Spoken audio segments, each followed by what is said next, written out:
जय श्री राधे कृष्ण।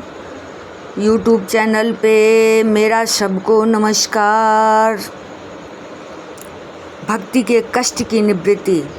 नारद उवाच ज्ञान यज्ञं करिष्यामि शुकशास्त्र कथोज्ज्वलं भक्ति ज्ञान विरागाणां स्थापनार्थं प्रयत्नतः कुत्र कार्यो मया यज्ञः स्थलं तद्वाच्यतामिह महिमा शुकशास्त्रस्य वक्तव्यो वेद पारगेः। नारद जी कहते हैं, अब मैं भक्ति ज्ञान और वैराग्य को स्थापित करने के लिए प्रयत्नपूर्वक श्री सुखदेव जी के कहे हुए भागवत शास्त्र की कथा द्वारा उज्ज्वल ज्ञान यज्ञ करूँगा। यह यज्ञ मुझे कहाँ करना चाहिए, आप इसके लिए कोई स्थान बता दीजिए। आप लोग वेद के पारगामी हैं, इसलिए मुझे इस सुख शास्त्र की महिमा सुनाइए। यह भी बताइए कि श्रीमद् भागवत की कथा कितने दिनों में सुनानी चाहिए और उसके सुनने की विधि क्या है। सनकादि बोले, नारद जी आप बड़े विनीत और विवेकी हैं, सुनिए हम आपको ये सब बातें बताते हैं। हरिद्वार के पास आनंद नामक एक घाट है, वहाँ अनेकों ऋषि रहते हैं तथा देवता और सिद्ध लोग भी उसका सेवन करते रहते हैं। भांति भांति के वृक्ष और लताओं के कारण वह बड़ा सघन है और वहाँ बड़ी कोमल नवीन बालू बिछी हुई है। वह घाट बड़ा ही सुरम्य और एकांत प्रदेश में है। वहाँ हर समय सुनहले कमलों की सुगंध आया करती है। उसके आसपास रहने वाले सिंह, हाथी आदि परस्पर विरोधी जीवों के चित्त में भी बैर भाव नहीं है। वहाँ आप बिना किसी विशेष प्रयत्न के ही ज्ञान यज्ञ आरंभ कर दीजिए। उस स्थान पर कथा में अपूर्व रस का उदय होगा। भक्ति भी अपनी आँखों के ही सामने निर्बल और जराजीर्ण अवस्था में पड़े हुए ज्ञान और वैराग्य को साथ लेकर वहाँ आ जाएगी, क्योंकि वह जहाँ भी श्रीमद् भागवत की कथा होती है वहाँ ये भक्ति आदि अपने आप पहुँच जाते हैं। वहाँ कानों में कथा के शब्द पढ़ने से ये तीनों तरुण हो जाएंगे। सूत जी कहते हैं, इस प्रकार कहकर नारद जी के साथ सनकादि भी श्रीमद् भागवत कथा अमृत का पान करने के लिए वहाँ से तुरंत गंगा तट पर चले आए। जिस समय वे तट पर पहुँचे, भूलोक, देवलोक और ब्रह्मलोक सभी जगह इस कथा का हल्ला हो गया। जो भगवत कथा के रसिक विष्णु भक्त थे, वे सभी श्रीमद् भागवत कथामृत का पान करने के लिए सबसे आगे दौड़ दौड़ कर आने लगे।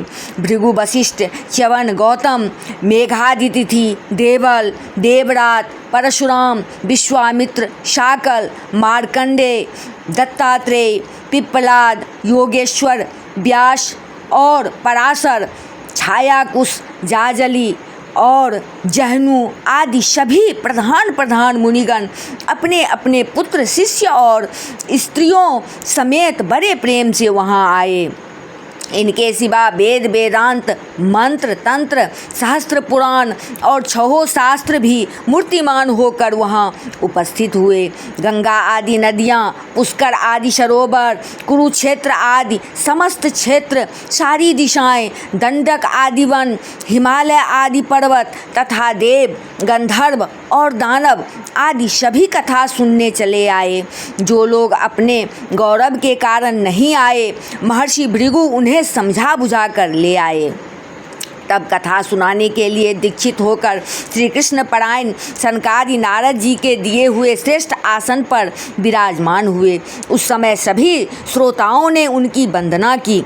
श्रोताओं में वैष्णव, विरक्त, सन्यासी और ब्रह्मचारी लोग आगे बैठे और उन सब के आगे नारद जी विराजमान हुए। एक और ऋषिगण, एक और देवता, एक और वेद और उपनिषद आदि तथा एक और तीर्थ बैठे और दूसरी ओर स्त्रियां बैठी।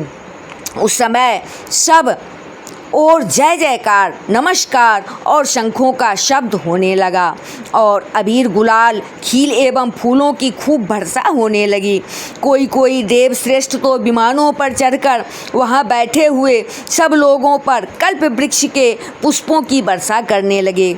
सूजी कहते हैं, इस प्रकार पूजा समाप्त होने पर जब सब लोग एकाग्रचित हो गए, तब शनकादि ऋषि महात्मा नारद को श्रीमद् भागवत का महात्म स्पष्ट करके सुनाने लगे।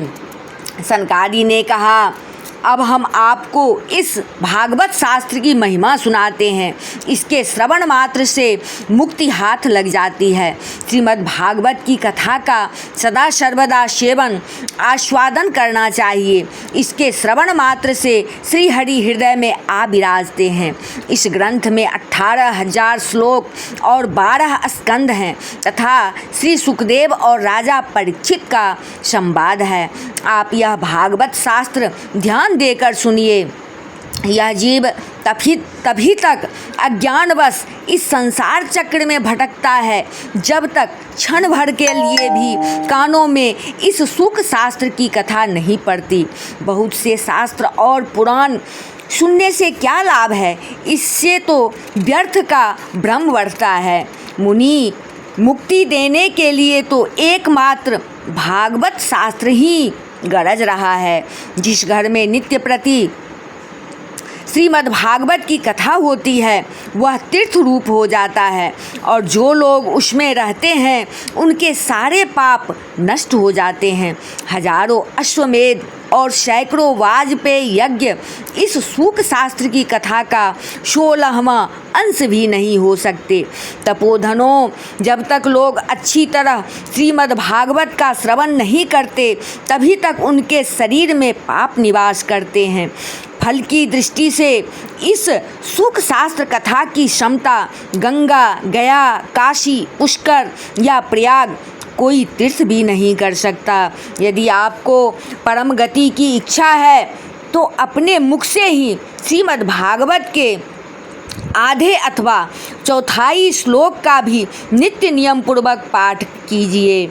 ओमकार, गायत्री, पुरुष सूक्त, तीनों वेद, श्रीमद् भागवत, ओम नमो भगवते वासुदेवाय, यह द्वादशाक्षर मंत्र 12 मूर्तियों वाले सूर्य भगवान, प्रयाग, संवत्सर रूप, काल, ब्राह्मण, अग्निहोत्र, गौ, द्वादशी तिथि, तुलसी, बसंत ऋतु और भगवान पुरुषोत्तम, इन सब में बुद्धिमान लोग वस्तुतः कोई अंतर नहीं मानते।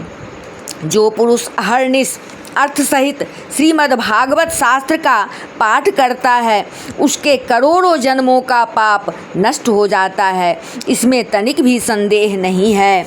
जो पुरुष नित्य प्रति भागवत का आधा या चौथाई श्लोक भी पढ़ता है उसे राजसूय और अश्वमेध यज्ञों का फल मिलता है। नित्य भागवत का पाठ करना, भगवान का चिंतन करना, तुलसी को सींचना और गौ की सेवा करना, ये चारों समान है। जो पुरुष अंत समय में श्रीमद् भागवत का वाक्य सुन लेता है उस पर प्रसन्न होकर भगवान उसे वैकुंठ धाम देते हैं। जो पुरुष इसे सोने के सिंहासन पर रखकर विष्णु भक्त को दान करता है वह अवश्य ही भगवान का सायुज्य प्राप्त करता है। जिस दुष्ट ने अपनी सारी आयु में चित्त को एकाग्र करके श्रीमद्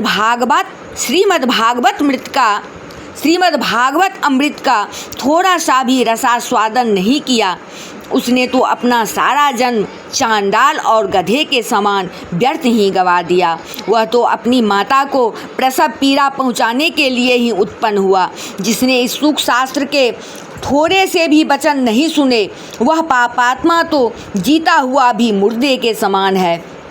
पृथ्वी के भारत स्वरूप उस पशुतुल्य मनुष्य को धिक्कार है। यूँ स्वर्ग लोक में देवताओं में प्रधान इंद्रादि कहा करते हैं। संसार में श्रीमद् भागवत की कथा का मिलना अवश्य ही कठिन है। जब करोड़ों जन्मों का पुण्य होता है तभी इसकी प्राप्ति होती है। नारद जी, आप बड़े ही बुद्धिमान और योग निधि हैं। आप प्रयत्नपूर्वक कथा का श्रवण कीजिए। इसे सुनने के लिए दिनों का कोई नियम नहीं है इसे तो सर्वदा ही सुनना अच्छा है। इसे सत्य भाषण और ब्रह्मचर्य पालन पूर्वक सर्वदा ही सुनना श्रेष्ठ माना गया है, किंतु कलयुग में ऐसा होना कठिन है। इसलिए इसकी सुखदेव जी ने जो विशेष विधि बताई है वह जान लेनी चाहिए। कलयुग में बहुत दिनों तक चित्त की वृत्तियों को बस में रखना, नियमों में बंधे रहना और किसी पुण्य कार्य के लिए दीक्षित रहना कठिन है। इसलिए सप्ताह श्रवण की विधि ही है। श्रद्धापूर्वक कभी भी श्रवण करने से अथवा माघ मास में श्रवण करने से जो फल होता है वही फल श्री सुखदेव जी ने सप्ताह श्रवण में निर्धारित किया है। मन के असंयम, रोगों की बहुलता और आयु की अल्पता के कारण तथा कलयुग में अनेकों दोषों की संभावना से ही सप्ताह श्रवण का विधान किया गया है। जो फल तप, योग और समाधि से भी प्राप्त नहीं हो सकता वह सर्वांग रूप में सप्ताह श्रवण से सहज में ही मिल जाता है। सप्ताह श्रवण यज्ञ से बढ़कर है, व्रत से बढ़कर है, तप से कहीं बढ़कर है, तीर्थ सेवन से तो सदा ही बड़ा है, योग से बढ़कर है, यहाँ तक कि ध्यान और ज्ञान से भी बढ़कर है। अजी इसकी विशेषता का कहाँ तक वर्णन करें, यह तो सभी से बढ़ चढ़ कर है। शौनक जी ने पूछा, सूत जी यह तो आपने बड़े आश्चर्य की बात कही। अवश्य ही यह भागवत पुराण योग वेत्ता ब्रह्मा जी के भी आदि कारण श्री नारायण का निरूपण करता है, परंतु यह मोक्ष की प्राप्ति में ज्ञान आदि सभी साधनों का तिरस्कार करके इस युग में उनसे भी कैसे बढ़ गया।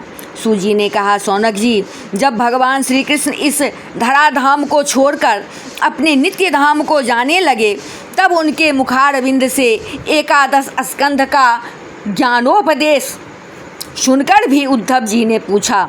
उद्धव जी बोले, गोविंद अब आप तो अपने भक्तों का कार्य करके परम धाम को पधारना चाहते हैं। उद्धव जी बोले, गोविंद अब आप तो अपने भक्तों का कार्य करके परम धाम को पधारना चाहते हैं, किंतु मेरे मन में एक बड़ी चिंता है, उसे सुनकर आप मुझे शांत कीजिए। अब घोर कलिकाल आया ही समझिए, इसलिए संसार में फिर अनेकों दुष्ट प्रकट हो जाएंगे। उनके संसर्ग से जब अनेकों सत्पुरुष भी उग्र प्रकृति के हो जाएंगे तब उनके भार से दबकर यह गो रूपिणी पृथ्वी किसकी शरण में जाएगी। कमल नयन, मुझे तो आपको छोड़कर इसकी रक्षा करने वाला कोई दूसरा नहीं दिखाई देता।